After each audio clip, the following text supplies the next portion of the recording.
नमस्ते, कैसे हैं आप सब। स्वागत है आपका हमारे चैनल पर। आप सभी का बहुत बहुत स्वागत है आज की इस नई वीडियो में।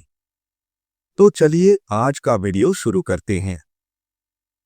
श्रीमन्नारायणाय नमः। श्री विष्णुपुर अध्याय दुर्वासा जी के शाप से इंद्र का पराजय। ब्रह्मा जी की स्तुति से प्रसन्न हुए भगवान का प्रकट होकर देवताओं को समुद्र मंथन का उपदेश करना तथा देवता और दैत्यों का समुद्र मंथन। श्री पराशर जी बोले, हे मैत्रेय, तुमने इस समय मुझसे जिसके विषय में पूछा है वह श्री संबंध लक्ष्मी जी का इतिहास मैंने भी मरीचि ऋषि से सुना था, वह मैं तुम्हें सुनाता हूँ।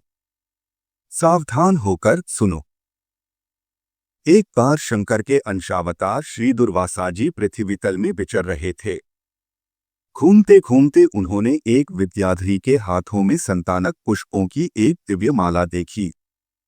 हे ब्राह्मण, उसकी गंध से सुवासित होकर वह वनवासियों के लिए अति सेवनीय हो रहा था। तब उन उन्मत्त वृत्ति वाले विप्रवर ने वह सुंदर माला देखकर उसे उस विद्याधर सुंदरी से मांगा। उनके मांगने पर उस बड़े बड़े नेत्रों वाली कृशांगी विद्याधरी ने उन्हें आदरपूर्वक प्रणाम कर यह माला दे दी। हे मैत्रेय, उन उन्मत्त वेशधारी विप्रवर ने उसे लेकर अपने मस्तक पर टाल लिया और पृथ्वी पर बित्तरने लगे। इसी समय उन्होंने उन्मत्त ऐरावत पर चढ़कर देवताओं के साथ आते हुए त्रैलोक्याधिपति शचीपति इंद्र को देखा। उन्हें देखकर मुनिवर दुर्वासा ने उन्मत्त के समान वह मतवाले भौरों से गुंजायमान माला अपने सिर पर से उतारकर देवराज इंद्र के ऊपर फेंक दो। देवराज ने उसे लेकर ऐरावत के मस्तक पर डाल दी। उस समय वह ऐसी सुशोभित हुई मानो कैलाश पर्वत के शिखर पर श्री गंगा जी विराजमान हों। उस मदोन्मत्त हाथी ने भी उसकी गंध से आकर्षित हो उसे सूंड से सूंघकर पृथ्वी पर फेंक दिया। हे मैत्रेय, यह देखकर मुनिश्रेष्ठ भगवान दुर्वासा जी अति क्रोधित हुए और देवराज इंद्र से इस प्रकार बोले। दुर्वासा जी ने कहा, अरे ऐश्वर्य के मद से दूषित चित्त इंद्र, तू बड़ा ढीठ है। तूने मेरी दी हुई संपूर्ण शोभा की धाम माला का कुछ भी आदर नहीं किया। अरे, तूने न तो प्रणाम करके बड़ी कृपा की ऐसा ही कहा और न हर्ष से प्रसन्नवदन होकर उसे अपने सिर पर ही रखा। रे मूर्ख, तूने मेरी दी हुई माला का कुछ भी मूल्य नहीं किया, इसलिए तेरा त्रिलोकी का वैभव नष्ट हो जाएगा। इंद्र, निश्चय ही तू मुझे और ब्राह्मणों के समान ही समझता है, इसीलिए तुझ प्रतिमानी ने हमारा इस प्रकार अपमान किया है। अच्छा, तूने मेरी दी हुई माला को पृथ्वी पर फेंका है, इसलिए तेरा यह त्रिभुवन भी शीघ्र ही श्रीहीन हो जाएगा।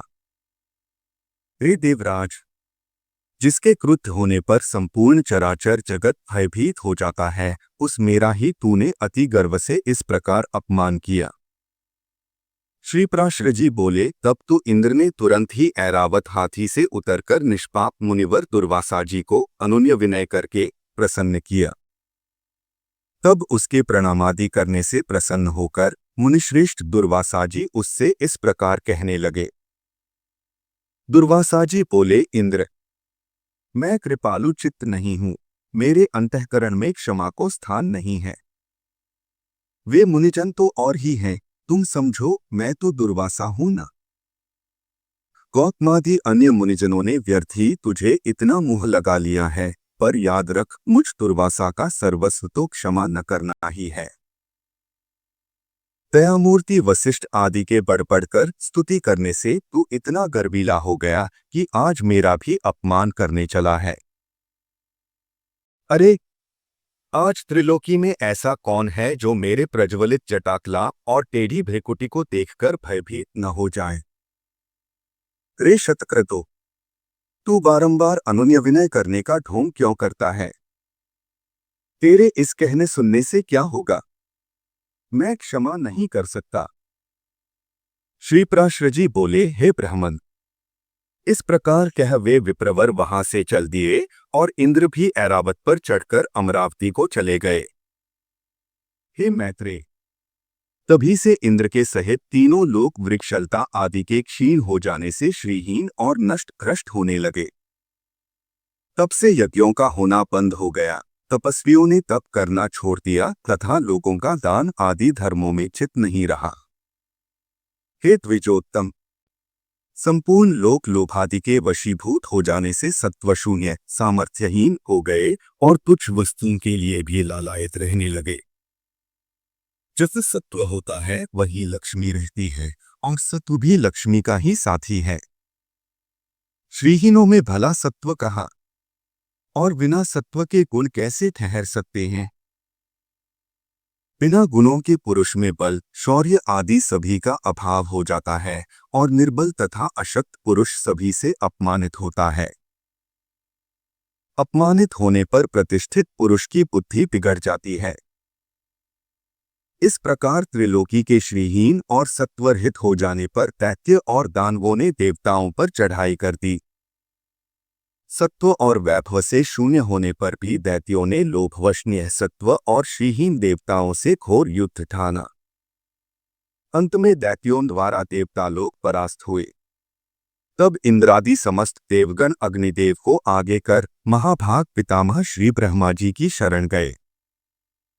देवताओं से संपूर्ण वृत्तांत सुनकर श्री ब्रह्मा जी ने उनसे कहा, हे देवगण, तुम दैत्यदलन परावरेश्वर भगवान विष्णु की शरण जाओ, जो आरूप से संसार की उत्पत्ति स्थिति और संहार के कारण हैं किंतु वास्तव में कारण भी नहीं हैं, और जो चराचर के ईश्वर प्रजापतियों के स्वामी सर्वव्यापक अनंत और अजय हैं, तथा जो अजन्मा किंतु कार्य रूप में परिणत हुए प्रधान मूल प्रकृति और पुरुष के कारण हैं एवं शरणागत वत्सल हैं। शरण जाने पर वे अवश्य तुम्हारा मंगल करेंगे। श्री पराशर जी बोले, हे मैत्रेय, संपूर्ण देवगणों से इस प्रकार कह लोक पितामह श्री ब्रह्मा जी भी उनके साथ क्षीर सागर के उत्तरी तट पर गए। वहां पहुंचकर पितामह ब्रह्मा जी ने समस्त देवताओं के साथ परावरनाथ श्री विष्णु भगवान की अति मंगलमय वाक्यों से स्तुति की।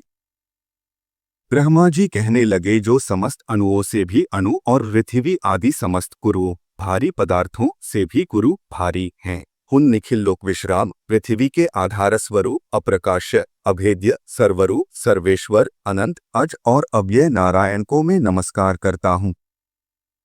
मेरे सहित संपूर्ण जगत जिसमें स्थित है, जिससे उत्पन्न हुआ है, और जो देव सर्वभूतमय है, तथा जो पर प्रधान आदि से भी पर है, जो पर पुरुष से भी पर है, मुक्ति लाभ के लिए मोक्षकामी मुनिजन जिसका ध्यान धरते हैं, तथा जिस ईश्वर में सत्वादि प्राकृतिक गुणों का सर्वथा अभाव है, वह समस्त शुद्ध पदार्थों से भी परम शुद्ध परमात्म स्वरूप आदि पुरुष हम पर प्रसन्न हो। जिस शुद्ध स्वरूप भगवान की शक्ति विभूति कलाकाष्ठा और मुहूर्त आदि कालक्रम का विषय नहीं है, वे भगवान विष्णु हम पर प्रसन्न हो।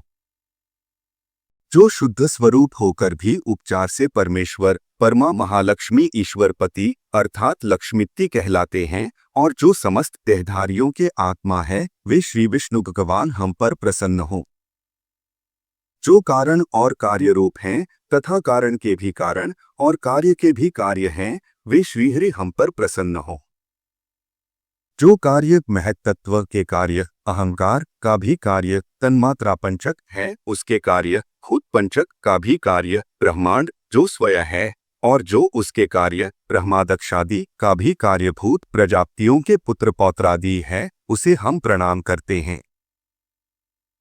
तथा जो जगत के कारण ब्रह्मादि का कारण ब्रह्मांड और उसके कारण भूत पंचक के कारण पंचतन मात्रा के कारणों अहंकार महत्तत्वादि का भी हेतु मूल प्रकृति है, उस परमेश्वर को हम प्रणाम करते हैं।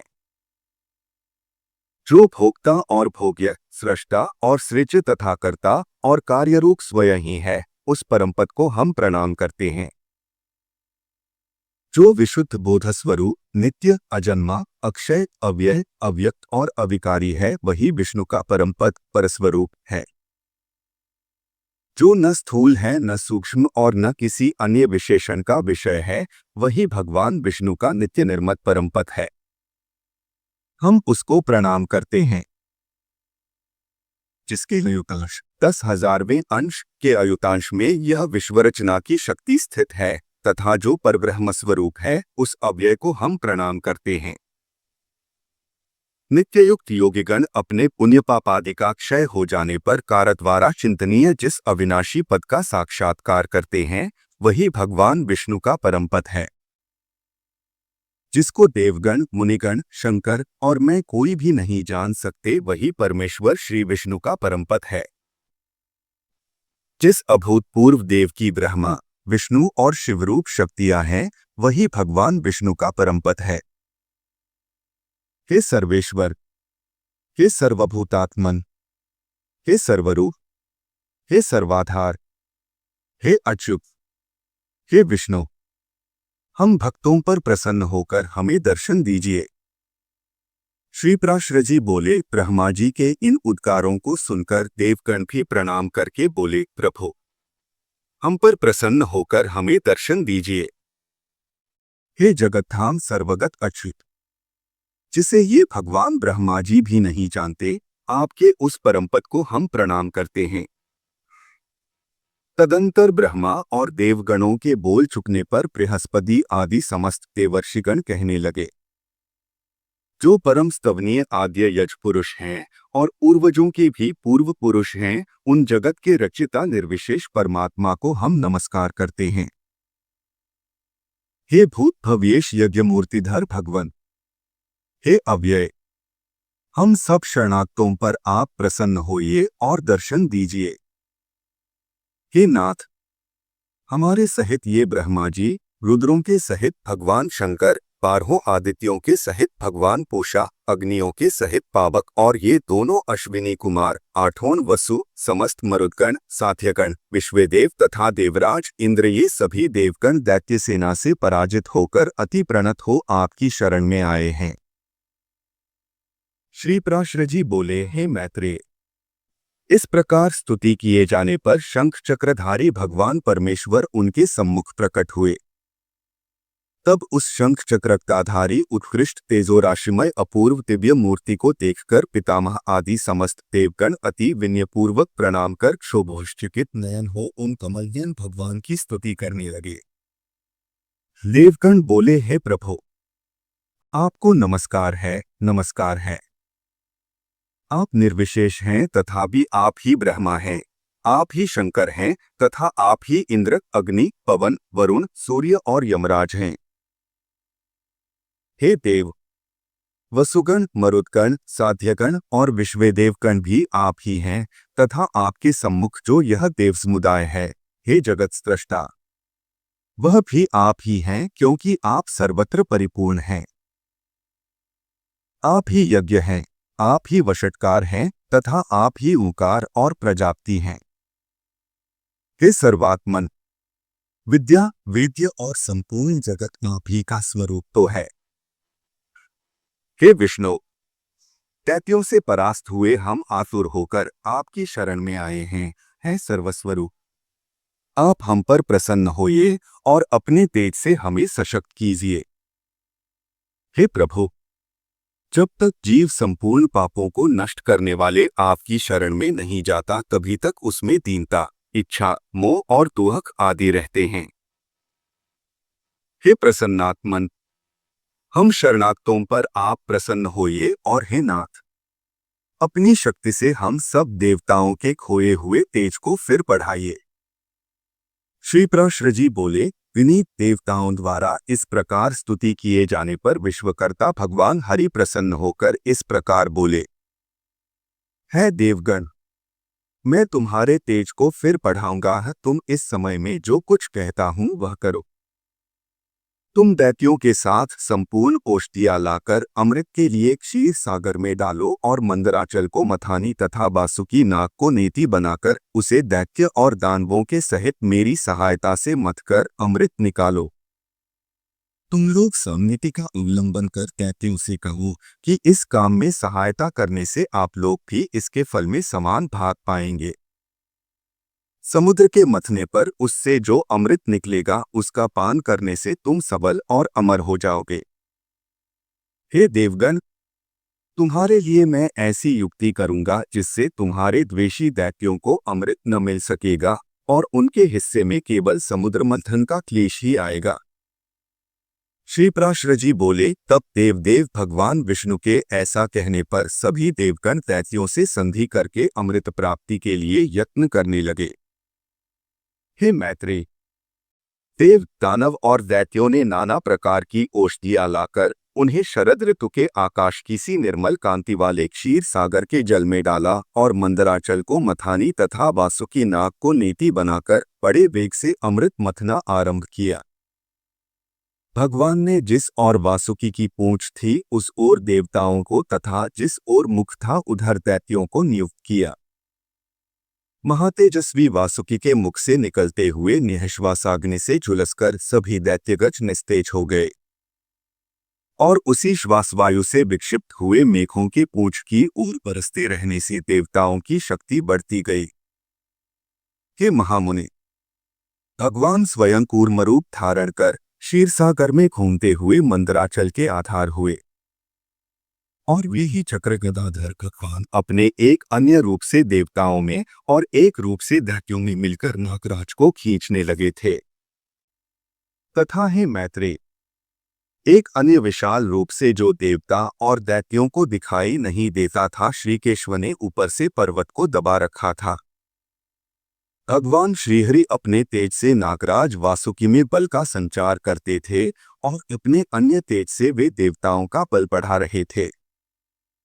इस प्रकार देवता और दानवों द्वारा क्षीर समुद्र के मथे जाने पर पहले हवि यज्ञ सामग्री की आश्रय रूपा सुरपूजिता कामधेनु उत्पन्न हुई।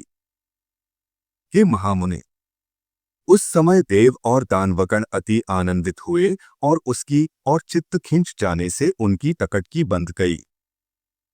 हे स्वर्गलोक में यह क्या है, यह क्या है? इस प्रकार चिंता करते हुए सिद्धों के समक्ष मत से घूमते हुए नेत्रों वाली वारुणी देवी प्रकट हुई और पुनः मंथन करने पर उस क्षीर सागर से अपनी गंध से त्रिलोकी को सुगंधित करने वाला तथा सुरसुंदरियों का आनंदवर्धक कल्पवृक्ष उत्पन्न हुआ।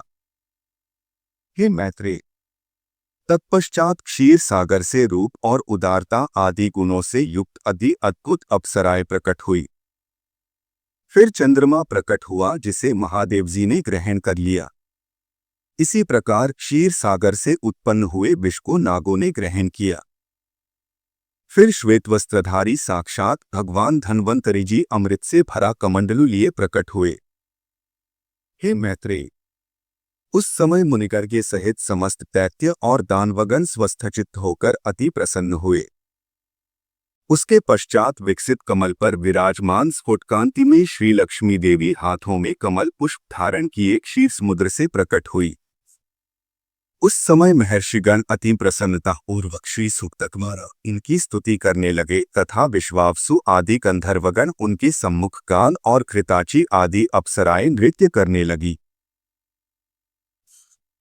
के तथा विश्वावसु आदि गंधर्वगण उनके सम्मुख गान और कृताची आदि अप्सराएं नृत्य करने लगी। उन्हें अपने जल से स्नान कराने के लिए गंगा आदि नदियां स्वयं उपस्थित हुई और दिग्गजों ने सुवर्ण कलशों में भरे हुए उनके निर्मल जल में सर्वलोक महेश्वरी श्री लक्ष्मी देवी को स्नान कराया। क्षीर सागर ने मूर्तिमान होकर उन्हें विकसित कमल पुष्पों को माला दी तथा विश्वकर्मा ने उनके अंग प्रत्यंग में विविध आभूषण पहनाए। इस प्रकार दिव्य माला और वस्त्र धारण कर, दिव्य जल से स्नान कर, दिव्य आभूषणों से विभूषित हो श्री लक्ष्मी जी संपूर्ण देवताओं के देखते देखते श्री विष्णु भगवान के वक्षस्थल में विराजमान हुई। हे मैत्रेय, श्रीहरि के वक्षस्थल में विराजमान श्री लक्ष्मी जी का दर्शन कर देवताओं को अकस्मात अत्यंत प्रसन्नता प्राप्त हुई। और हे महाभाग, लक्ष्मी जी से परित्यक्त होने के कारण भगवान विष्णु के विरोधी विप्रचिति आदि दैत्यगण परम उद्विग्न व्याकुल हुए। तब उन महाबलवान दैत्यों ने श्री धन्वंतरी जी के हाथ से वह कमंडलू छीन लिया जिसमें अति उत्तम अमृत भरा हुआ था। अथ स्त्री मोहिनी रूपधारी भगवान विष्णु ने अपनी माया से दानवों को मोहित कर उनसे वह कमंडलू लेकर देवताओं को दे दिया। तब इंद्र आदि देवगण उस अमृत को पी गए। इससे दैत्य लोग अति तीखे खड्ग आदि शस्त्रों से सुसज्जित हो उनके ऊपर टूट पड़े। किंतु अमृत पान के कारण बलवान हुए देवताओं द्वारा मारी काटी जाकर दैत्यों को संपूर्ण सेना दिशा विदिशाओं में भाग गई और कुछ पाताल लोक में भी चली गई। फिर देवगण प्रसन्नतापूर्वक शंखचक्रधारी भगवान को प्रणाम कर पहले ही के समान स्वर्ग का शासन करने लगे। हे मुनिश्रेष्ठ, उस समय से प्रखर तेजोयुक्त भगवान सूर्य अपने मार्ग से तथा अन्य तारागण भी अपने अपने मार्ग से चलने लगे। सुंदर दीप्तिशाली भगवान अग्निदेव अत्यंत प्रज्वलित हो उठे और उसी समय से समस्त प्राणियों की धर्म में प्रवृत्ति हो गई। हे द्विजोत्तम, त्रिलोकी श्री संपन्न हो गई और देवताओं में श्रेष्ठ इंद्र भी पुनः श्रीमान हो गए। तदंतर इंद्र ने स्वर्गलोक में जाकर फिर से देवराज्य पर अधिकार पाया और राज सिंहासन पर आरूढ़ हो पद्महस्ता श्री लक्ष्मी जी की इस प्रकार स्तुति की। इंद्र बोले, संपूर्ण लोकों की जननी, विकसित कमल के सदृश नेत्रों वाली भगवान विष्णु के बक्षा स्थल में विराजमान कमलोद्भवा श्री लक्ष्मी देवी को मैं नमस्कार करता हूँ। कमल ही जिनका निवास स्थान है, कमल ही जिनके कर कमलों में सुशोभित है तथा कमलदल के समान ही जिनके नेत्र हैं, उन कमलमुखी कमलनाभ प्रिया श्री कमला देवी की मैं वंदना करता हूँ। हे देवी, तुम सिद्धि हो, स्वधा हो, स्वाहा हो, सुधा हो और त्रिलोकी को पवित्र करने वाली हो तथा तुम ही संध्या, रात्रि, प्रभा, विभूति, मेधा, श्रद्धा और सरस्वती हो। हे शोभने, यज्ञ विद्या, कर्मकांड, महाविद्या, उपासना और गुह्य विद्या, इंद्रजाल तुम ही हो तथा हे देवी, तुम ही मुक्ति फलदायिनी आत्मविद्या हो। हे देवी, आन्वीक्षिकी, तर्क विद्या, वेदत्रयी, वार्ता, शिल्पवाणिज्यादि और कूटनीति, राजनीति भी तुम ही हो। तुम ही ने अपने शांत और उग्र रूपों से यह समस्त संसार व्याप्त किया हुआ है। हे देवी, तुम्हारे बिना और ऐसी कौन स्त्री है जी देवदेव भगवान गदाधर के योगीजन चिंतित सर्वयज्ञमय शरीर का आश्रय पा सके। हे देवी, तुम्हारे छोड़ देने पर संपूर्ण त्रिलोकी नष्ट प्राय हो गई थी, अब तुम ही ने उसे पुनः जीवन दान दिया है। हे महाभागे, स्त्री, पुत्र, गृह, धन, धान्य तथा सुहद ये सब सदा आप ही के दृष्टिपात से मनुष्यों को मिलते हैं। हे देवी, तुम्हारी कृपा दृष्टि के पात्र पुरुषों के लिए शारीरिक आरोग्य, ऐश्वर्य, शत्रुपक्ष का नाश और सुख आदि कुछ भी दुर्लभ नहीं है। तुम संपूर्ण लोकों की माता हो और देवदेव भगवान हरि पिता हैं। हे माता, तुमसे और श्री विष्णु भगवान से यह सकल चराचर जगत व्याप्त है।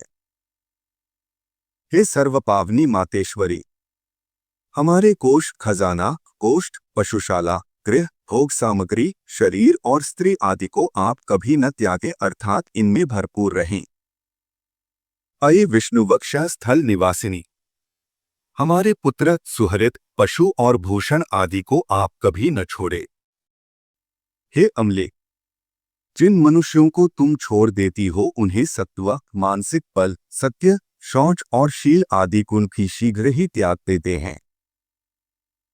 और तुम्हारी कृपा दृष्टि होने पर तो गुणहीन पुरुष भी शीघ्र ही शील आदि संपूर्ण गुण और कुलीनता तथा ऐश्वर्य आदि से संपन्न हो जाते हैं। हे देवी, जिस पर तुम्हारी कृपा दृष्टि है वही प्रशंसनीय है, वही गुणी है, वही धन्यभाग्य है, वही कुलीन और बुद्धिमान है तथा वही शूरवीर और पराक्रमी है। हे विष्णुप्रिय, हे जगज्जननी, तुम जिससे विमुख हो उसके तो शील आदि सभी गुण तुरंत अवगुण रूप हो जाते हैं। हे देवी, तुम्हारे गुणों का वर्णन करने में तो श्री ब्रह्मा जी की रचना भी समर्थ नहीं है। फिर मैं क्या कर सकता हूँ? आत हे कमलने ने, अब मुझ पर प्रसन्न हो और मुझे कभी न छोड़ो। श्री पराशर जी बोले, हे द्विज, इस प्रकार समयक स्तुति किए जाने पर सर्वभूत स्थिता श्री लक्ष्मी जी सब देवताओं की सुनते हुए इंद्र से इस प्रकार बोली, श्री लक्ष्मी जी बोली, हे देवेश्वर इंद्र, मैं तेरे इस स्तोत्र से अति प्रसन्न हूँ। तुझको जो अभीष्ट हो वही वर मांग ले। मैं तुझे वर देने के लिए ही यहाँ आई हूँ। इंद्र बोले, हे देवी, यदि आप वर देना चाहती हैं और मैं भी यदि वर पाने योग्य हूँ तो मुझको पहला वर तो यही दीजिए कि आप इस त्रिलोकी का कभी त्याग न करें। और हे समुद्र संभवे, दूसरा वर मुझे यह दीजिए कि जो कोई आपकी इस स्तोत्र से स्तुति करे उसे आप कभी न त्यागे। श्री लक्ष्मी जी बोली, हे देवश्रेष्ठ इंद्र, मैं अब इस त्रिलोकी को कभी न छोड़ूंगी। तेरे स्तोत्र से प्रसन्न होकर मैं तुझे यह वर देती हूँ। तथा जो कोई मनुष्य प्रातःकाल और सायंकाल के समय इस स्तोत्र से मेरी स्तुति करेगा उससे भी मैं कभी विमुख न होंगी। श्री पराशर जी बोले, हे मैत्रेय, इस प्रकार पूर्व काल में महाभागा श्री लक्ष्मी जी ने देवराज की स्तोत्र रूप आराधना से संतुष्ट होकर उन्हें ये वर दिए। लक्ष्मी जी पहले भृगुजी के द्वारा ख्याति नामक स्त्री से उत्पन्न हुई थीं, फिर अमृत मंथन के समय देव और दानवों के प्रयत्न से वे समुद्र से प्रकट हुई। इस प्रकार संसार के स्वामी देवाधिदेव श्री विष्णु भगवान जब जब अवतार धारण करते हैं तभी लक्ष्मी जी उनके साथ रहती है। जब श्रीहरि आदित्य रूप हुए तो वे पद्म से फिर उत्पन्न हुई और पद्मा कहलाई, तथा जब वे परशुराम हुए तो ये पृथ्वी हुई। श्रीहरि के राम होने पर ये सीता जी हुई और कृष्णावतार में श्री रुक्मिणी जी हुई। इसी प्रकार अन्य अवतारों में भी ये भगवान से कभी पृथक नहीं होती। भगवान के देवरूप होने पर ये दिव्य शरीर धारण करती हैं और मनुष्य होने पर मानवी रूप से प्रकट होती हैं। विष्णु भगवान के शरीर के अनुरूप ही ये अपना शरीर भी बना लेती हैं। जो मनुष्य लक्ष्मी जी के जन्म की इस कथा को सुनेगा अथवा पढ़ेगा उसके घर में वर्तमान, आगामी और भूत तीनों कुलों के रहते हुए कभी लक्ष्मी का नाश न होगा। हे मुने, जिन घरों में लक्ष्मी जी के इस स्तोत्र का पाठ होता है उनमें कलह की आधारभूता दरिद्रता कभी नहीं ठहर सकती। है तुमने जो मुझसे पूछा था कि पहले भृगुजी की पुत्री होकर फिर लक्ष्मी जी क्षीर समुद्र से कैसे उत्पन्न हुई, सो मैंने तुमसे यह सब वृत्तांत कह दिया। इस प्रकार इंद्र के मुख से प्रकट हुई यह लक्ष्मी जी की स्तुति सकल विभूतियों की प्राप्ति का कारण है। जो लोग इसका नित्य प्रति पाठ करेंगे उनके घर में निर्धनता कभी नहीं रह सकेगी। इसी श्री विष्णु पुराणे प्रथमेशे नवमोध्याय। तो आज की वीडियो में बस इतना ही। अगर आपको ये वीडियो पसंद आया तो इसे लाइक करें और चैनल को सब्सक्राइब करना न भूलें। आपको ये वीडियो कैसी लगी हमें कमेंट करके जरूर बताएं।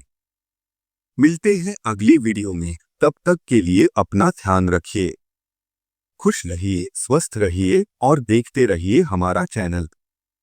धन्यवाद।